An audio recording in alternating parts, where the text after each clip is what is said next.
பெரிய பங்களா ஹைவேஸில் இருக்குது இந்த வீட்டில். அப்போ வந்து இன்றைக்கி இருக்கிற பெரிய ரோடெல்லாம் அன்றைக்கி இல்லை, இவ்வளோ பெரிய ஹைவேஸ் இல்லை, ஆனால் ஹைவேஸ் இருந்துச்சு. தட்டப்பட்டு கதவை தட்டுறது தான் அவனுங்களை ஸ்டைலு. ஆக்சுவலாக அவனுக்கு எம்எல்ஏ வீடெல்லாம் டார்கெட் பண்ணல. ஓகே, அதெல்லாம் தெரியாது. அதான் உண்மை. அந்த வழக்கில் அப்படி தான் இருக்குது. ஜெயலலிதா வந்து கடும் ஆத்திரப்பட்டுட்டாங்க அந்த வழக்கில். ஏன்னா சிட்டிங் எம்எல்ஏ, அப்புறம் நாட்டில் என்ன இருக்குது சட்டம் ஒழுங்கு, சுட்டு பிடிங்க அப்படின்னு சொல்லி ஜாங்கிட் தலைமையில் ஒரு ஸ்பெஷல் டீம் போட்டாங்க. ஓகே, மேலே really hats off Jangid sir. வடமாநிலம் போய் ஹரியானா, ராஜஸ்தான் சொல்லி அலைஞ்சி எதாவது ஃபிங்கர் பிரிண்ட் வச்சு தான் போனாங்க. ஆக்சுவலாக அவங்கள பிடிக்கவும் முடியலையா. அப்போ இன்றைக்கி இருக்க சிசிடிவி வளர்ச்சி அன்றைக்கி கிடையாது. ஃபிங்கர் வச்சு அது எங்கெல்லாம் ஒத்து போகுதுன்னு அந்த டிராயிங் எடுத்து உள்ளே பூந்தார். வேட்டைக்காடு மாரி நீ வருவ. இங்கே ஈரானியர்கள் வந்தானுங்க, வந்து செயின் எடுத்துன்னு ஃப்ளைட்டில் போகிறான், ரோடு லாரிக்குள்ளே உட்காந்து வர்றான். கிட்டத்தட்ட 2 நாள் 3 நாள் 4 நாள் அந்த இருந்த சப்பாத்தியை சாப்பிட்டுக்கிட்டு அதிலே மூத்திரம் பெஞ்சிட்டு அதிலே பீ பண்ணிட்டு தான் வர்றான். இறங்கவே மாட்டான் வண்டியை விட்டு.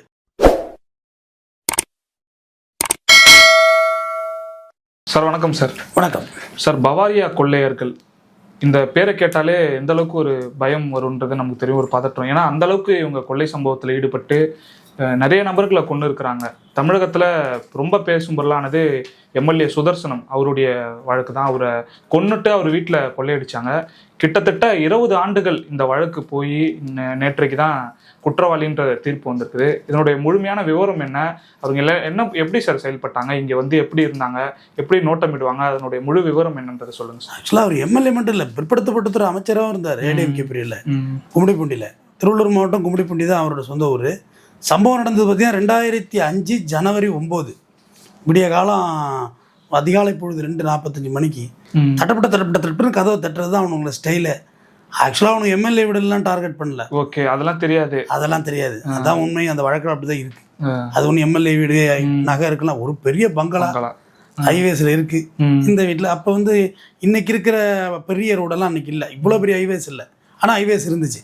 தட்டப்பட்டு தட்டினோன்னே இவர் திறந்தார்ல. அதாவது உங்களுக்கு எப்படி தெரியும், நைட்டில் வந்து தட்டினா அவர் ஒரு அழுகுரலோட லேடிஸ் வச்சு திருடினது. ஒரு பொம்பளைங்க ஆக்சிடென்ட் ஆகிட்டு கதவு திறங்கன்னு கத்துருவோம்ல, கத்தவுல ஐயோ என்ன ஆச்சு ஏதாச்சுன்னு திறந்தோன்னே அட்டாக்கே அட்டி எம்எல்ஏக்கு தான். ஓகே, சம்பவ இடத்துலேயே கதை முடிஞ்சு போகுது. அவனோட ஸ்டைலு கத்தியெல்லாம் கிடையாது, ஒரு ராடு தானே. ஆமாம், இது ராடு துப்பாக்கியில் சுட்டு இருக்கானோ அதில் யார் எம்எல்ஏ. ஆக்சுவலாக எம்எல்ஏ பையன் அவர் பேட்டில் சொன்னார், நான் ஒரு சின்னோண்டு ஒரு பிளாக்கில் பதுங்கியிருந்தேன், எல்லாம் என்னையும் தான் முடிச்சு, எல்லாருக்கும் தான் அவனோட அட்டாக்கு தான் முடிச்சுட்டு 62 சவரன் அவர் வீட்டில் இருந்து நகை எடுத்துகிட்டு போகிறானுங்க. அப்போ வந்து ஜெயலலிதா முதலமைச்சராக இருந்தாங்க. ஜெயலலிதா வந்து கடும் ஆத்திரப்பட்டுட்டாங்க இந்த வழக்கில். ஏன்னா சிட்டிங் எம்எல்ஏ, அப்புறம் நாட்டில் என்ன இருக்குது சட்டம் ஒழுங்கு, சுட்டு பிடிங்க அப்படின்னு சொல்லி ஜாங்கிட் தலைமையில் ஒரு ஸ்பெஷல் டீம் போட்டாங்க. ஓகே, மேலே really hats off Jangid sir. அவர் மேலே வேறு இல்லை சார் 20 வருஷம் வரைக்கும் வேறு விமர்சனங்கள் இருந்தாலும், பட் அவர் வந்து அதை ஒரே மாதத்தில் அந்த வழக்கை போய் பிடிச்சாருங்க. இப்போ வந்து ஜனவரி 9 நடக்குது அஃபென்ஸு, பிப்ரவரி 1 கைது.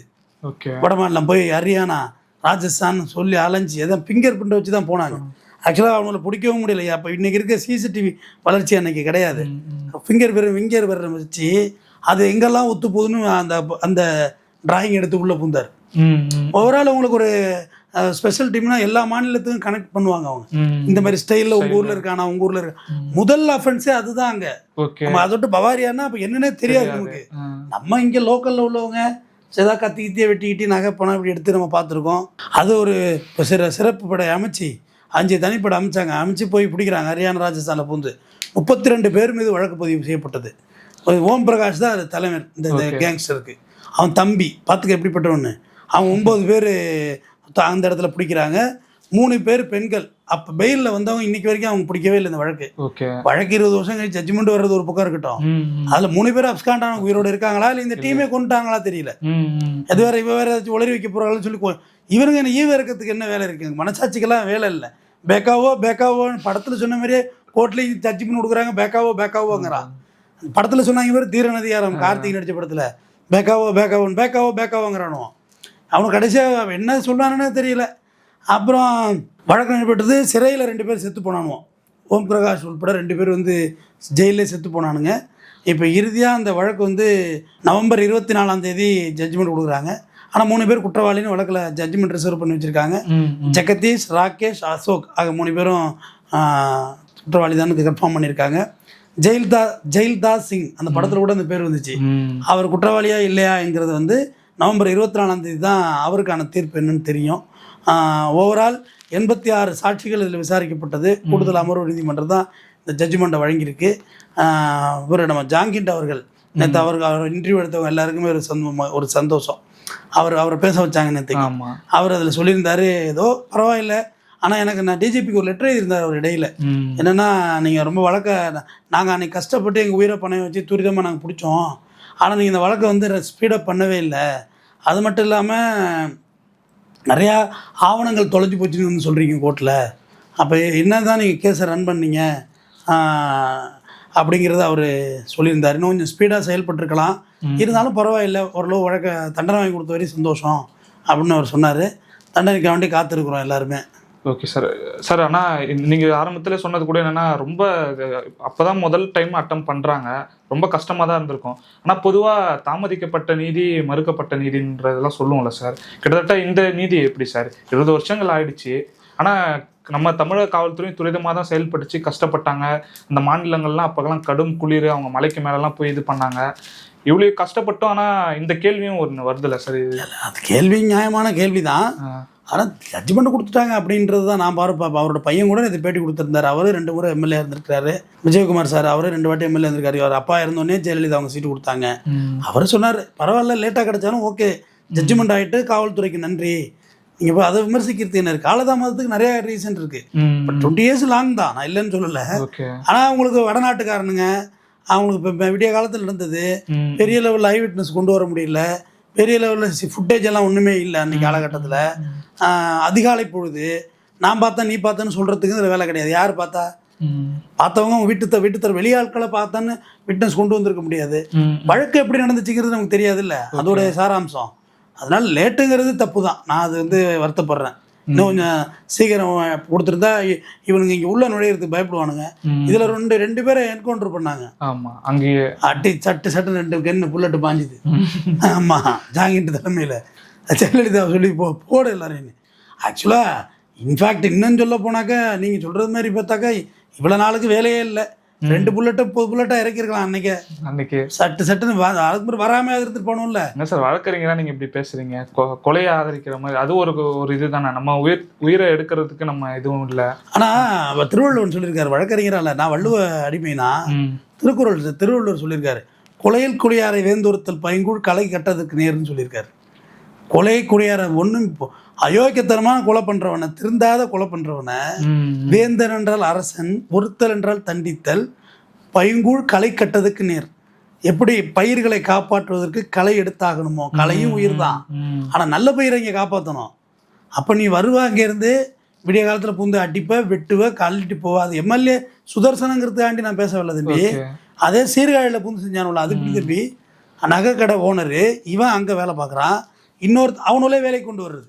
நம்ம ஆளுகளுக்கு மண்டையில் மசாலா இல்லாமல் போயிட்டு வேலைக்கு கம்மியாக ஆள் கிடைச்சா அவன் கம்மியாக ஆள் கிடைச்சா சேர்த்துக்கிறாங்க. அவன் வேலைக்கு வரலடா, அவங்க வேலையை வேட்டு வைக்க வந்திருக்கிறானுங்க. இன்னொருத்தர் கும்பகோணத்தில் இருக்கிறான், இவனு 2 பேரும் ஃப்ரெண்டு தாங்கிறது இந்த 2 ஓனருக்குமே தெரியாது. 2 பேருமே நார்த் இண்டியன்ஸ் தான். அந்த ஓனரு நகை கடை ஒருத்தன், இங்கே பிளம்பர், இந்த ஹார்ட்வேர்ஸ் கடை. 2 பேரும் ஒருத்தர் ஸ்பை வேலை பார்த்துக்கிறான். டிரைவராக இருக்கான்ல, அங்கே போக்குள்ள செய்திகளை பரிமாறிக்கிறது. இவனை யாருமே செல்ஃபோன் பயன்படுத்த மாட்டாங்க. செல்ஃபோன் இருந்தால் உங்களுக்கு டவர் லொகேஷன் தூக்க முடியும். செல்ஃபோனே கிடையாது, மேன் டு மேன் செய்தி தான். அதீரில் நல்லா எடுத்துருந்தாங்களே அந்த படத்தை. இவங்க நேராக போயிட்டு சீர்காழியில் அவங்க வீட்டில் எல்லாரும் குழந்தை வரையும் கொண்டுட்டு நகை எடுத்துகிட்டு போகிறோம் தம்பி வயக்காட்டில். அப்புறம் அதில் ஒரு என்கவுண்டர் நடந்துச்சு. வேறு என்னதான் பண்ணுறது நீங்களே சொல்லுங்களேன், சொல்யூஷன் சொல்லுங்களேன். கொஞ்சம் கூட நீ பயப்பட மாட்டேன். நான் என்கவுண்டருக்கு நான் எதிரானவன் தான். என்கவுண்டரை நான் ஆதரிக்க முடியாது.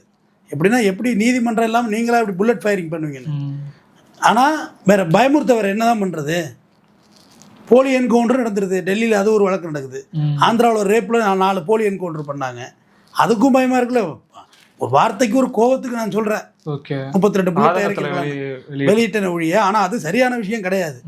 பட் நீதிமன்றம் கொடுக்குற தீர்ப்பு இறுதியானது. நம்ம இந்த கோர்ட் இருக்குது, இதுக்கு ஒரு அப்பீல் போவானுங்க, பேக்காவ் இன்னும் எங்கெங்கே போகிறதுக்கு நிற்கிறானுங்களோ. இல்லை தம்பி, இப்போ வந்து இங்கே கேரளாவில் வந்து ஏடிஎம் தூக்கிட்டு போகிறானுங்க. அது மேவாட்டு கொள்ளையர்கள், ஹரியானாவை சேர்ந்தவனுங்க.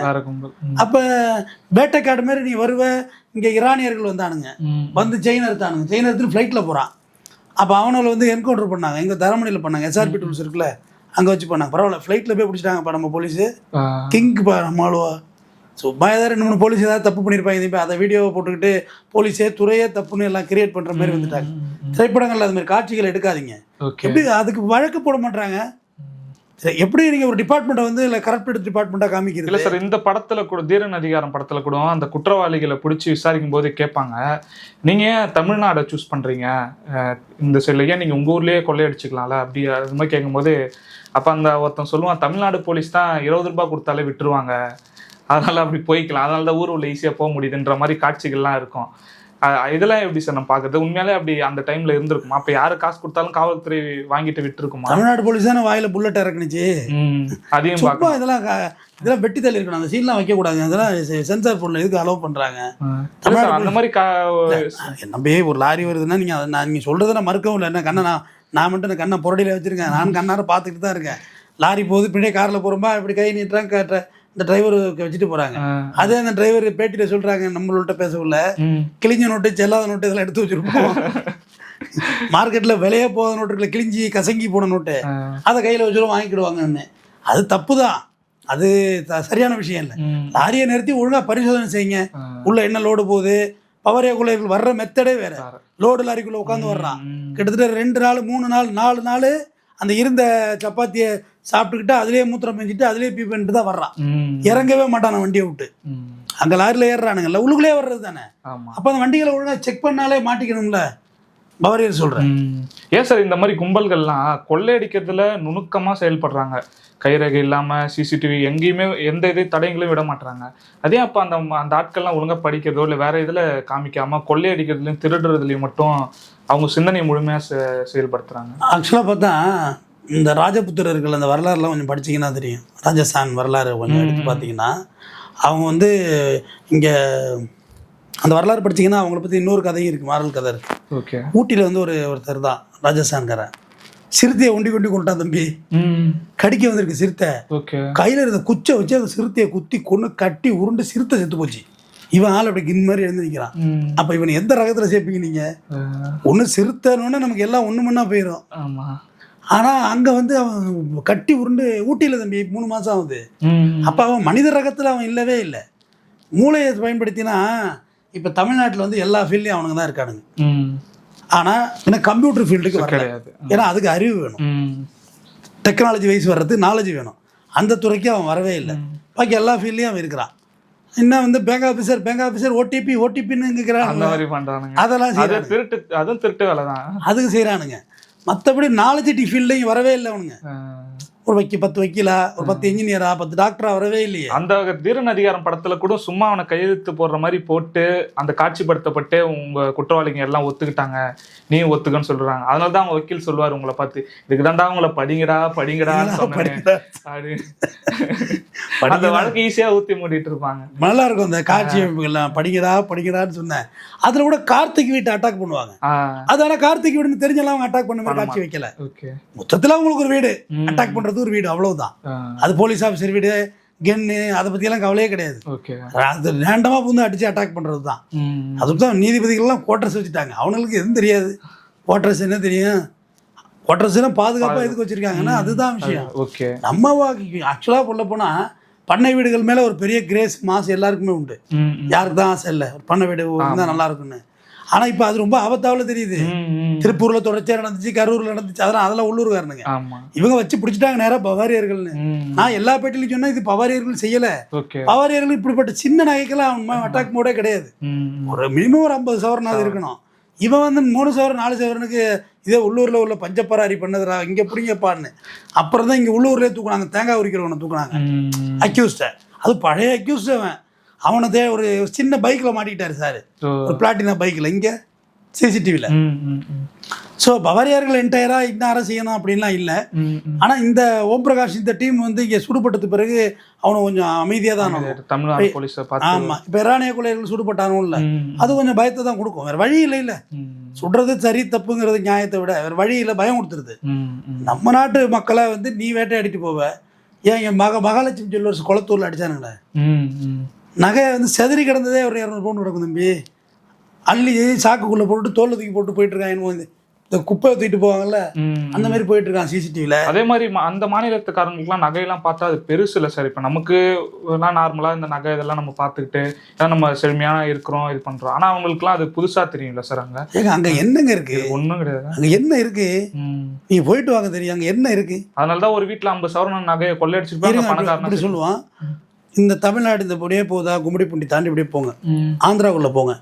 ஆந்திராவில் குறிப்பிட்ட பகுதிகள் வளமாக இருக்குது. இப்போ ஹைதராபாத்லாம் பார்த்தீங்கன்னா மெட்ராஸ் மாதிரி ஹைதராபாத்.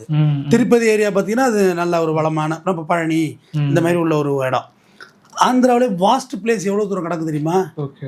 பல 50 கிலோமீட்டர் 100 கிலோமீட்டர் வீடே இருக்காது தம்பி. எங்கேயாவது ஒரு வீடு பண்ண வீடு இருக்கும், நிறைய இடம் கிடக்கு, பாப்புலேஷன் கம்மியாக இருக்குது. அதை தாண்டி நீங்கள் ட்ரெயினில் போகிறீங்கன்னா, இப்போ நீங்கள் சொல்கிறீங்கல்ல பீகார், ஊபி, மத்திய பிரதேஷ், ஹரியானா இந்த பகுதிகளெலாம் பார்த்தீங்கன்னா நமக்கு எந்த பாதுகாப்புமே கிடையாது. ட்ரெயினில் போகிறோம்ல, ஏன் நீங்கள் கும்பமேளாவில் பார்க்கலையா? அடிப்படை அறிவு இருக்குமா? ரயில் ஓட்டுற இது லோக்கோ பைலட் ரூமில் ஏறி உட்காரானா என்ன நாலேஜ் இருக்கும்? ஏசி 2 டயரை உடைக்கிறான், இதை எடுத்து ஊற்றுறான். இப்போ ரீசெண்டாக ரிசர்வேஷனில் வந்து உட்காந்துருந்த லேடிஸை பிடிச்சி அடிச்சானுங்க பார்த்தீங்களா இல்லையா? பெல்ட்டால் அடிக்கிற சம்பவம் பண்ணிக்கிட்டு தான் இருக்கானுங்க. நம்ம தமிழ்நாடு பார்டர் தாண்டவரை தான் அமைதியாக இருப்பானுங்க. அந்த பரிதாபங்கள் ஒரு நிகழ்ச்சியில் அழகாக கோபி சுதாகர் எடுத்துருந்தாங்க. வடக்கே போகிற ராமேஸ்வரம் மேஷன் ஒர்க் அப்படின்னு சொல்லுவான்ல, அந்த மாதிரி கண்டிஷன் தான். 50 ரூபாய்க்கு எப்படா அப்படிங்க சித்தப்பா பையன் வர்றாரு, 20 ரூபாய்க்கு செய்கிறாரு. நீ வேணா வா 20 ரூபாய்க்கு செய்யின்னு கூப்பிட்றான்ல. நீ முதல் நம்ம ஆளுகளை வேலைக்கு வைக்கணுங்க. நம்ம ஆளுகளை வேலைக்கு வச்சா நம்ம ஆளு தான் அதெல்லாம் செய்ய மாட்டான் தம்பி.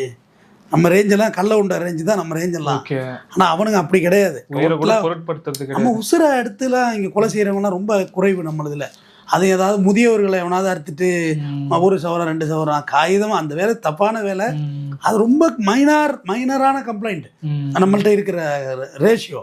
பட் அவனுங்க செய்யறது அப்படி இல்லை. ஒரே அட்டம்ப்ட்ல 5 3 4 பேர் இப்படிதான் அவனோட அட்டாக் இருக்கு.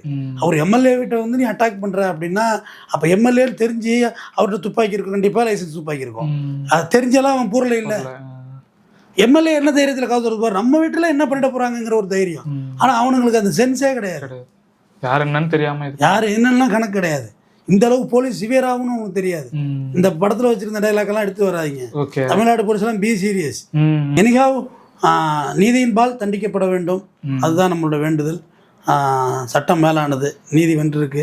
அந்த குடும்பத்துக்கு இது குறைந்தபட்ச ஆறுதலாக தரும் கண்டிப்பா. ஏன்னா ஒருத்தருடைய இறப்புக்கு இன்னொரு காம்பன்சேஷன் எதுவுமே பண்ண முடியாது. ஆனா அந்த குடும்பத்துக்கு குறைந்தபட்சம் தண்டனையாவது ஆயிட்டு, எங்க அப்பாவை கொண்டவனுக்கு தண்டனையாவது ஆயிட்டு அப்படின்ற ஒரு ஆறுதலாவது அந்த குடும்பத்துக்கு இருக்கும். இது போன்ற குற்ற சம்பவங்கள் இனி நடைபெறக்கூடாது. நடைபெறாமல் இருக்க காவல்துறை எல்லா நடவடிக்கையும் மேற்கொள்ள வேண்டும். காவல்துறையினர் வழக்கை விரைந்து நடத்த வேண்டும். நன்றி.